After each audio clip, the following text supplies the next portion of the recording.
International sports officials have praised China for staging a well-organized and friendly Chengdu Universiade to the world. Lyon's Ida, acting president of the International University Sports Federation, has visited China more than 20 times since its first trip in 1985. I have been visiting China so many times, and China always hosts our events with great passion, with great success, and that's why we are always more than happy to return to any Chinese city to host our games. Teams from 130 countries coming together, using the opportunity after the competition to exchange ideas, to communicate. This is wonderful, and this is the magic of the FISU Games. Chengdu, with a history of over 2,300 years, is the third city in the Chinese mainland to host the biennial Summer Universiade, following Beijing in 2001 and Shenzhen in 2011.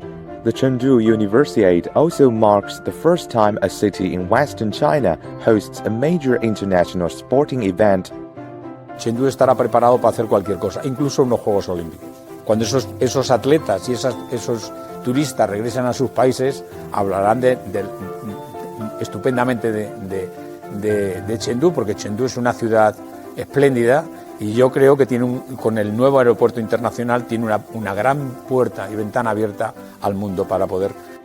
It's a very good impression all over. I think it's a very nice city. It's a very green city. Chengdu is very well prepared to organize such games and really to host all the different participants, either the athletes or the officials or the guests over here.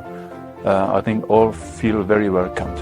I expect that the local culture, the Chinese culture and the international, we will provide something very well known with something unknown. And that is the beautiness of the games. This is also the beautiness of coming together with the different cultures and to share good moments.